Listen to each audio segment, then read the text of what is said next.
Good morning, guys. So for today's interview in our Pro Musician series, we're going to be talking with John Robson, who's a fellow YouTuber, and his channel's gone from strength to strength. He's got some absolutely great content and a lovely way of delivering it. So please go and check out on YouTube John Robson Guitarist, and his website is johnrobsonmusic.co.uk. So John's, as I said, got some great content and does great reviews, and also does some great work with charity, which is fantastic. So here we are, John Robson Guitarist.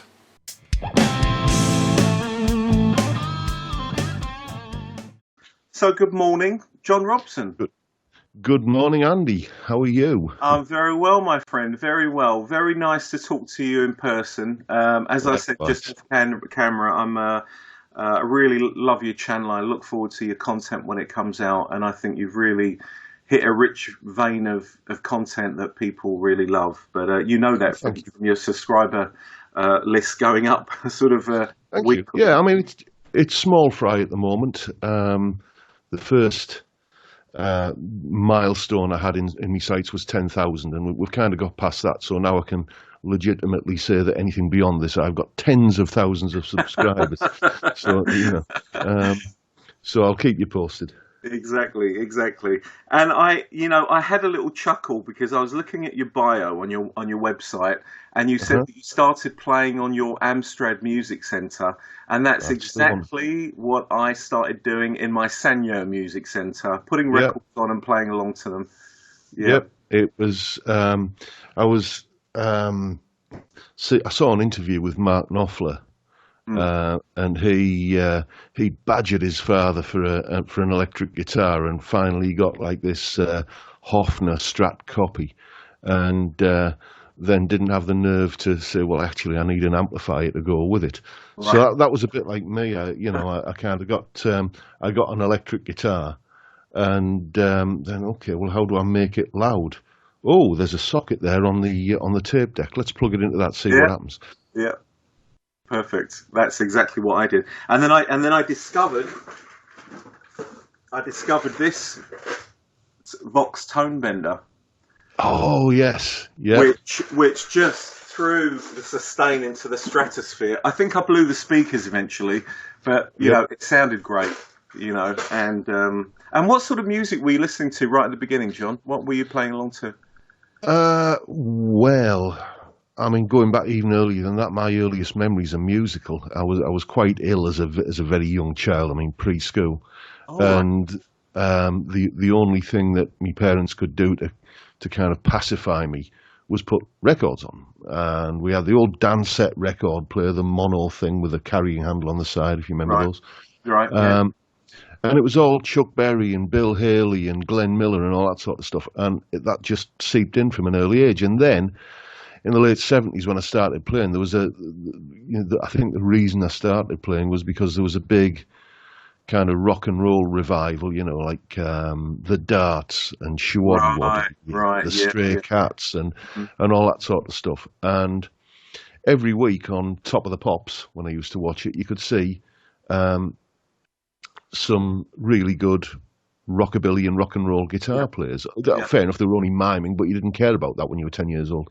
And that was just what I wanted to be able to do. And then one thing led to another, and you realise that rock and roll is basically a variation on blues, and so I got into blues, and then, heavy rock is basically just a branch off the blues tree, and then so is jazz, and I started going all of these different musical directions. But I'd say that like most styles of music that I'm into stem from that love of 50s rock and roll, really. Right. Okay. Perfect. And then you were in your first band at 14. Yes, I was. Your first gig, rather. Yeah. So that's pretty bloody young, isn't it?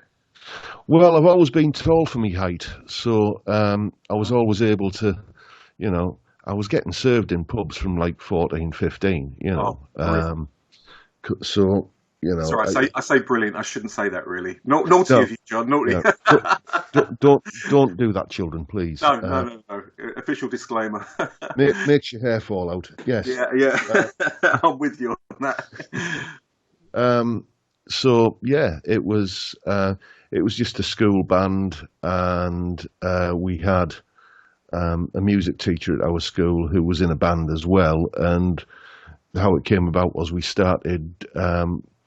He got us a gig on the same bill as his band, basically, and then for one reason or other, we started getting asked back to play these venues, and it kind of went from there, as they say. Wow, brilliant, fantastic.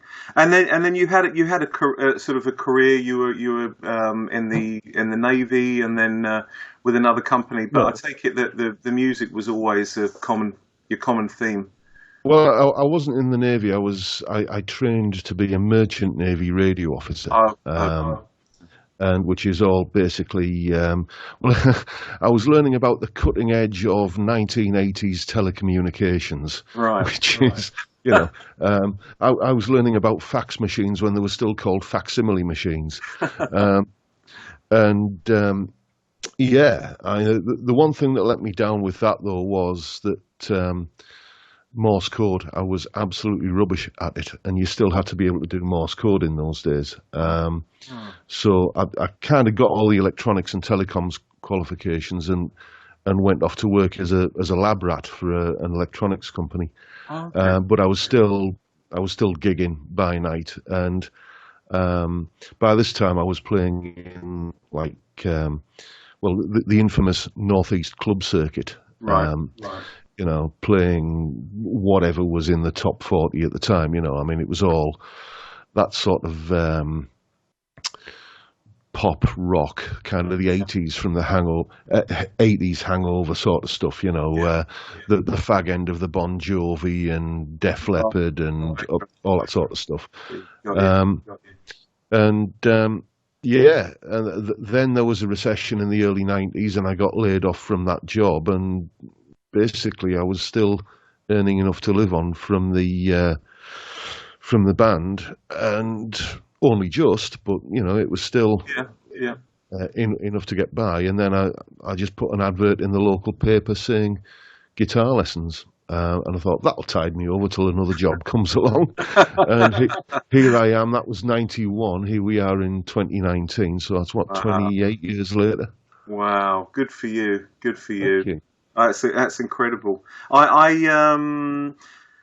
I got laid off as well in 2007 from a job in the financial sector, and actually I went into teaching until we moved to Denmark. So I'm very grateful to music for bringing me that time, and actually allowed me to take my kids to school, and I had a totally different lifestyle for that period of time. It was absolutely incredible.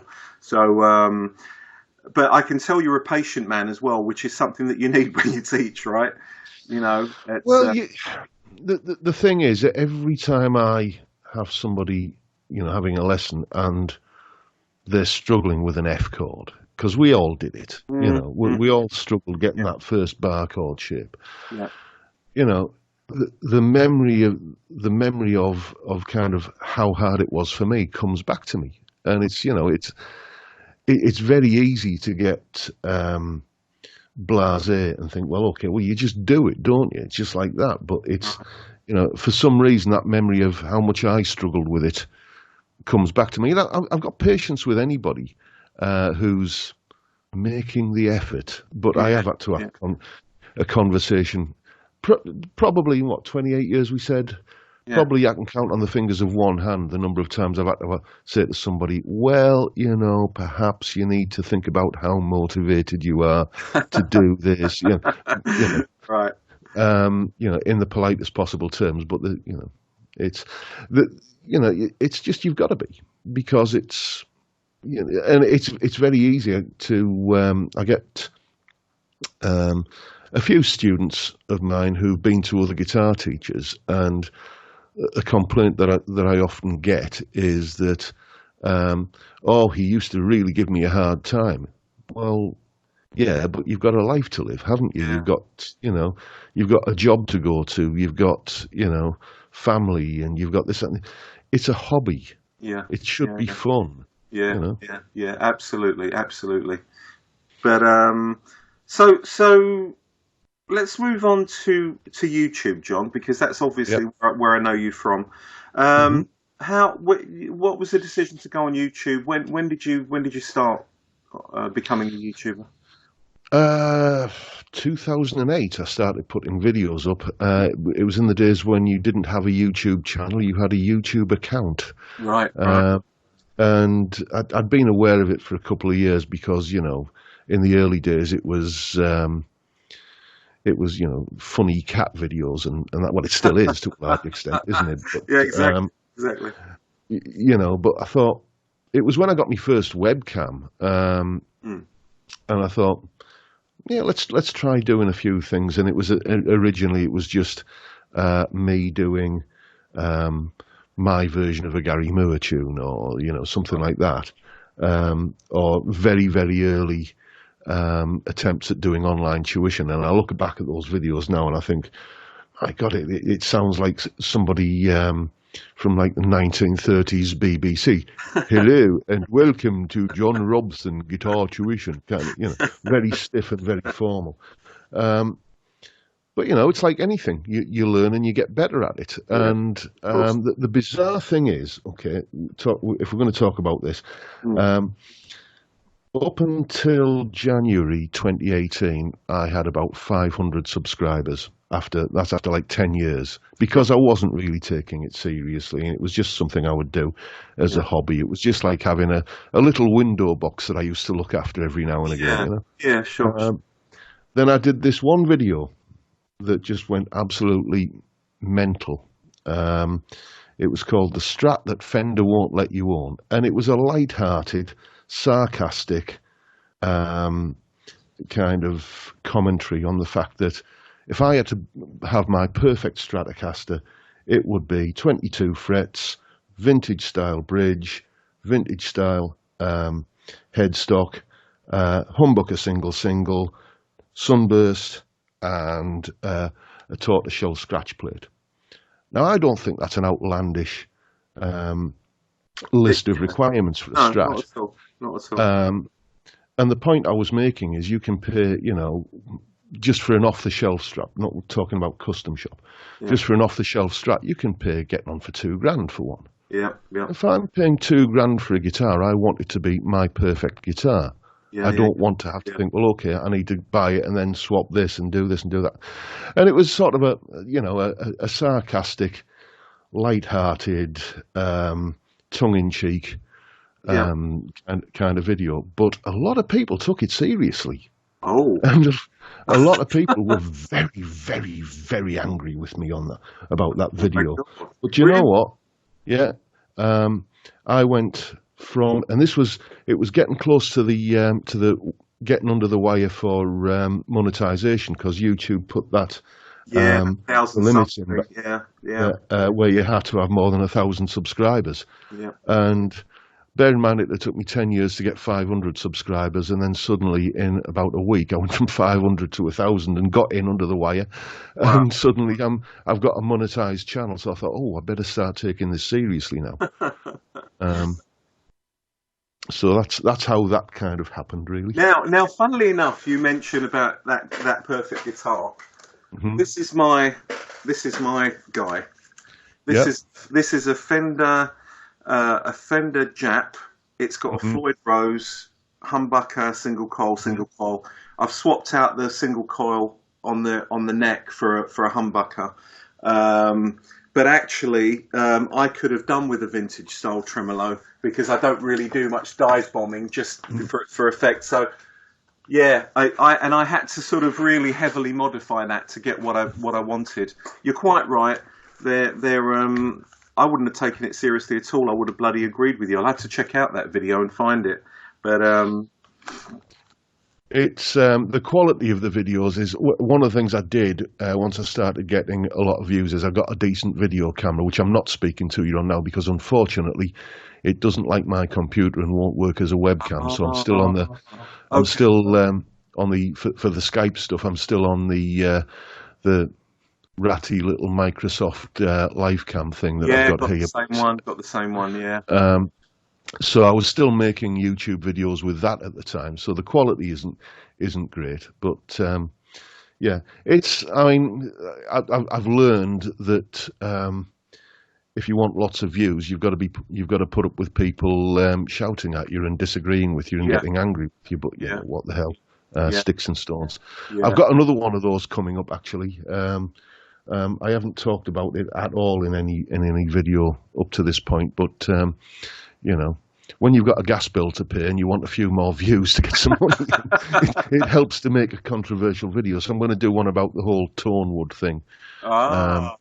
Excellent. Now, one thing I do like is your guitar reviews and stuff, and I want to move into gear and this sort of thing. We see a lot of your guitars. In fact, in a lot of your videos, you can see the guitars in the background, and you've got a couple of Harley Bentons, which actually the guitar player in my band's got a Harley Benton sort of Les Paul copy.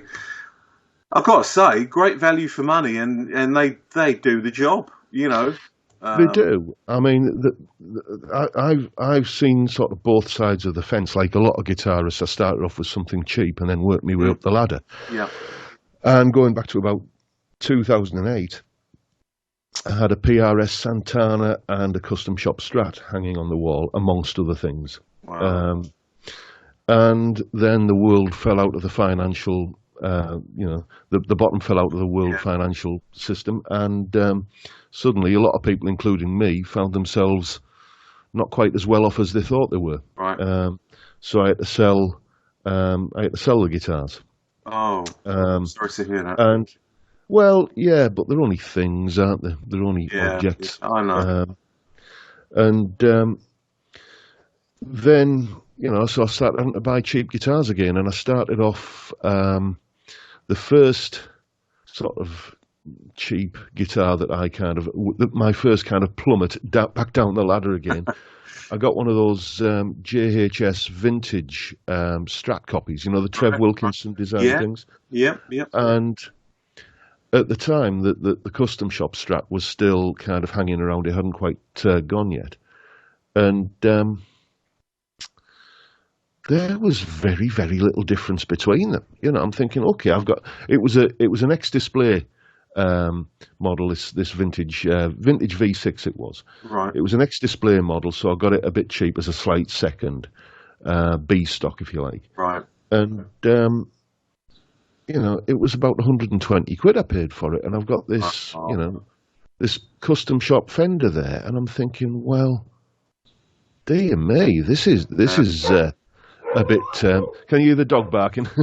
yeah, I've got a dog as well, but yeah. I'm thinking, dear me, this is a bit odd. There should be more of a difference between these two guitars, and there just wasn't. So then I thought, right, let's start checking out other cheap guitars, and eventually I came onto the Harley Benton stuff. And I mean, it's fair to say that I would never recommend a Harley Benton guitar for a beginner because, well, how can I put this? Harley Benton do tend to outsource their quality control to the final customer. Okay. You know, if you get a good one, you're sorted. If you get a good one that needs a bit of setting up, no problem. But you do get the odd bad one slip through the net. I've had a couple, but you know what? Return it, send it back. Yeah. So yeah, I mean, I've got one here. This is. So I've seen this one. You've reviewed this one, and it sounds fantastic. I mean, playability wise, feels good. Well, it is now. Yeah,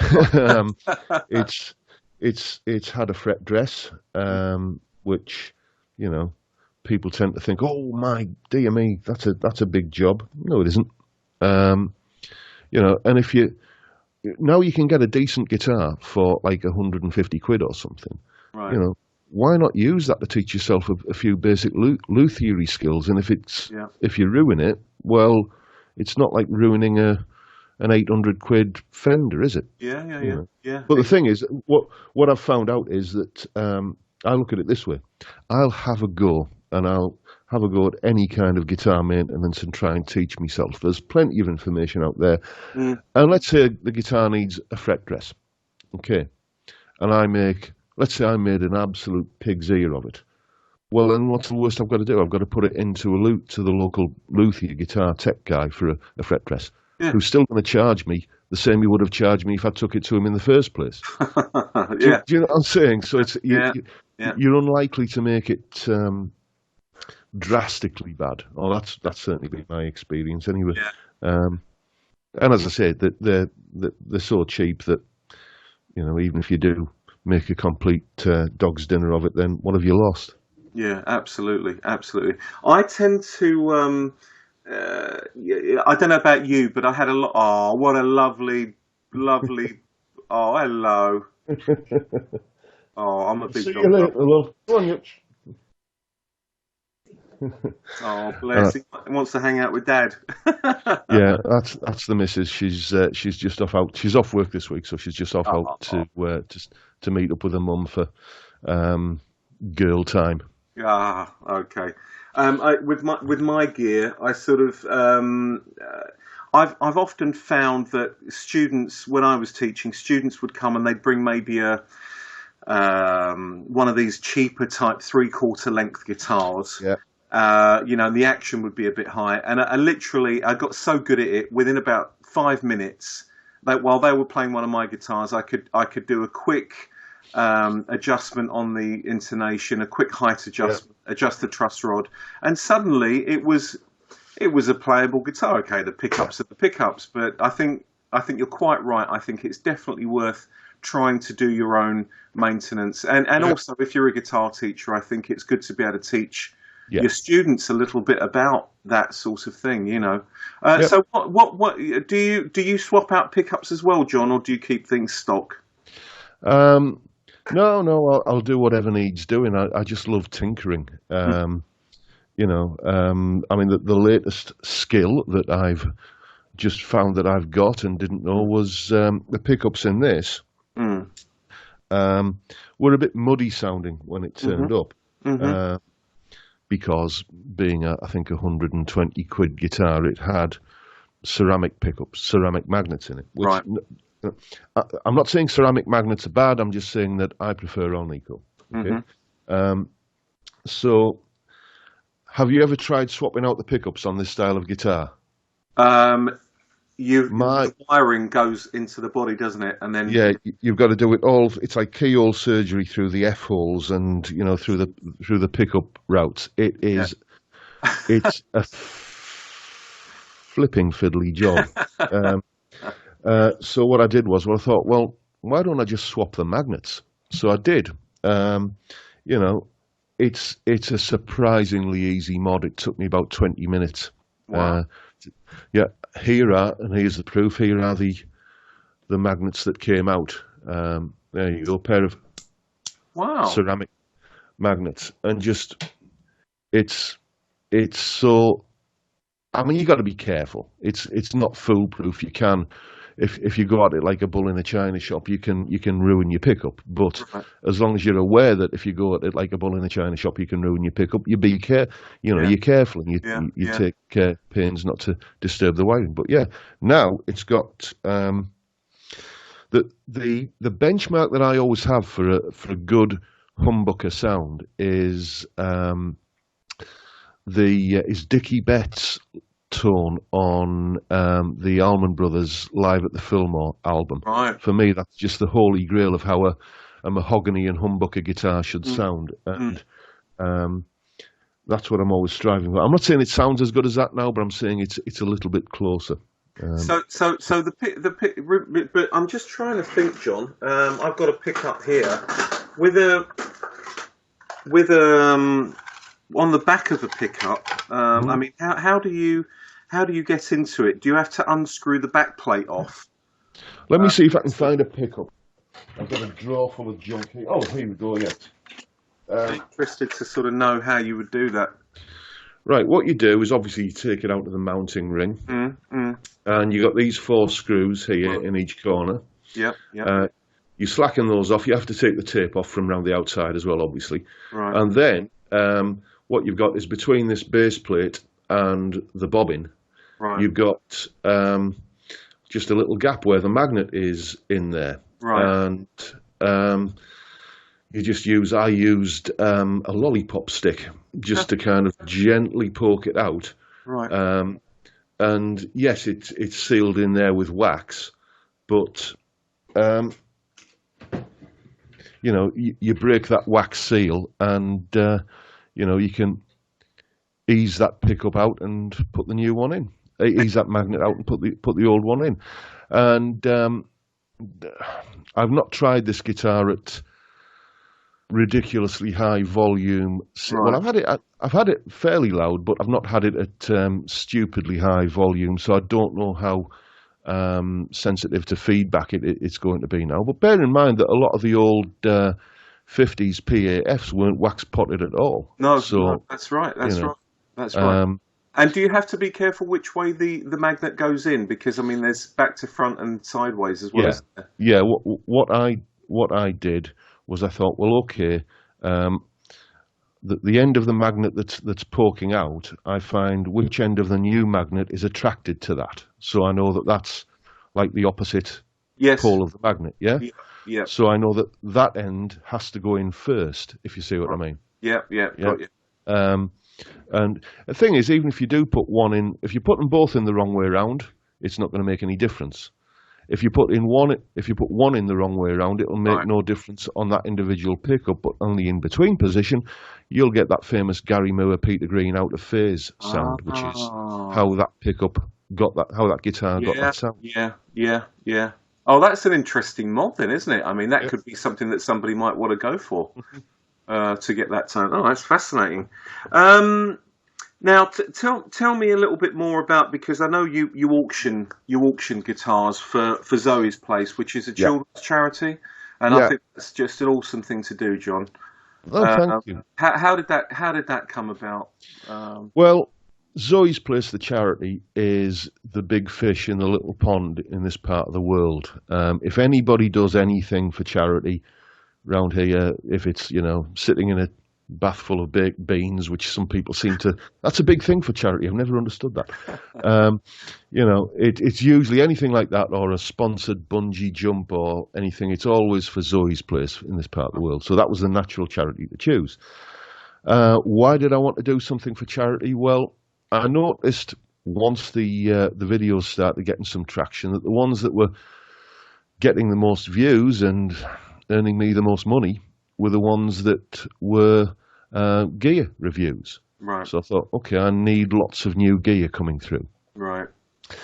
Now, some YouTubers, and I'm not criticizing people who do this, but some YouTubers think, well, okay, the way to get new gear is to do the whole Patreon thing. But I'm not comfortable with that. It's just, to me, it feels like me saying to people, please give me some of your money so I can buy new guitars for me. Right. Which it seems a little bit too much like rattling the begging bowl to me. Again, it's not a criticism of people who do that.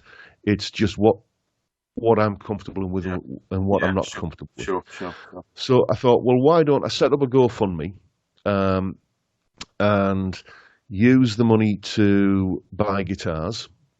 I then review the guitars, and then they get sold for charity. Which charity? Oh, Zoe's Place. Right. So, people get to see the videos that they want, because it's the people clearly were wanting the gear reviews, because those are the ones that were doing the best. I get to grow my channel and, get the monetized income from the videos, and the charity gets the proceeds of the guitars. Right. And it just seemed to be an all-round good solution. Everybody wins. Yeah, absolutely. Well, long may it continue, because I think it's Thank you. It's a wonderful thing to do. Now, we covered teaching a little bit earlier, and what I'd like to know is, do you teach a particular syllabus, John, or do you just go off piste? No. I tried doing that when the rock school stuff came out in the 90s. Yeah. I thought, this is something I've got to get into, and basically I canvassed me because obviously I'd have to pass the exams myself and then become accredited and stuff.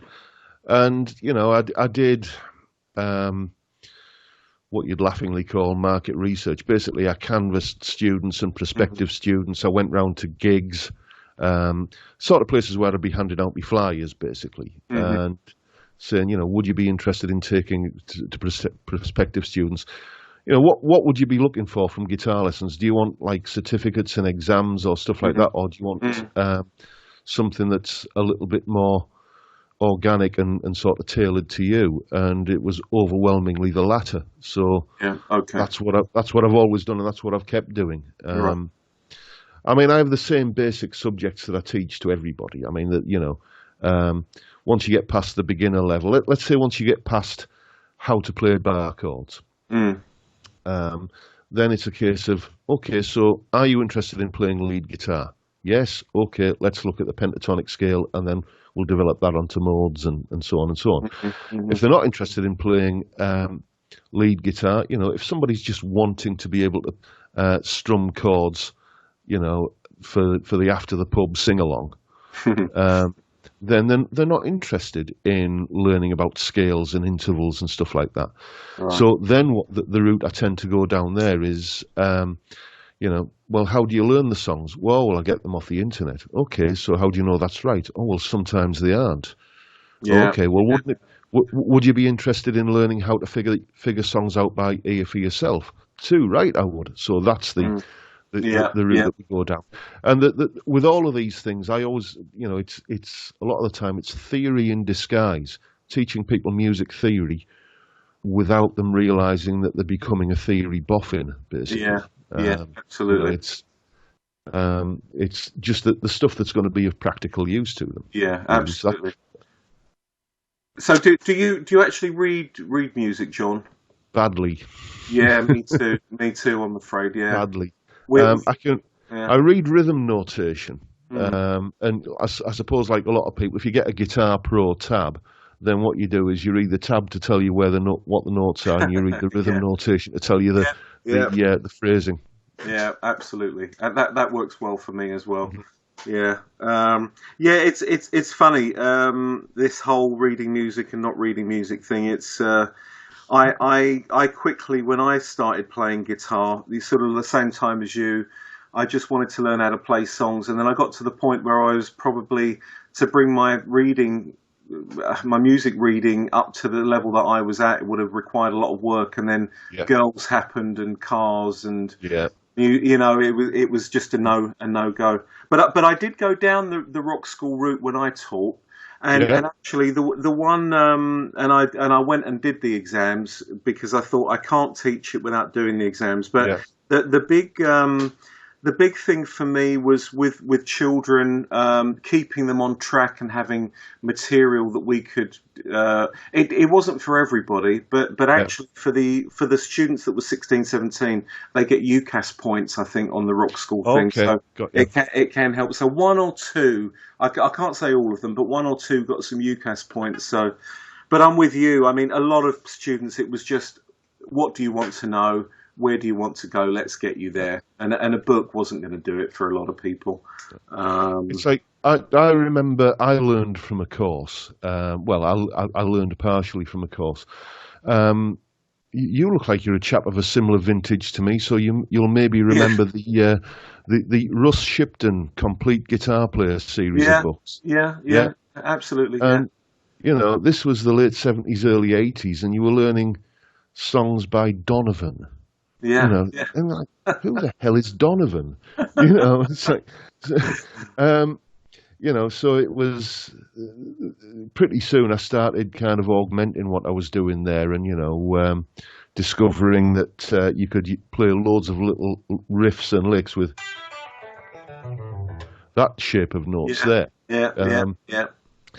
And then just learning that you could take bar chords up and down the neck and get different things, and that's sort of where and it was just the guitar as an instrument. It was all the cool kids at school. There was 2 or 3 guys at school who were just they were the best at everything. They were the best at football. They were the best at and kind of pulling girls, and they all played guitar, so you wanted to hang around in that crowd. Right. You know, that I learned a lot from those chaps as well. So. Well, that's let's admit to ourselves that a lot of the motivation for learning guitar was the opposite sex, especially when we're teenagers. It didn't hurt, did it? No, it's you're governed by your hormones at that age, aren't you? Absolutely. So, John, just to sort of, I literally could talk to you all day. But just what's next for John Robson? What are you going to be? You've got a couple of albums that you've got released. The Whiskey Made Me Do It and Handles for Forks, and I've listened to some tracks. Fantastic playing. Any more albums in the offing, or? I'm too busy at the moment. I'm starting to sell online courses. I've got a modes course up on my website at the moment, which if I can just give a plug for that, it's 40 quid, and you get everything you need to know about how to play modes. You get jam tracks, tabs, loads of licks, scale patterns, everything you need.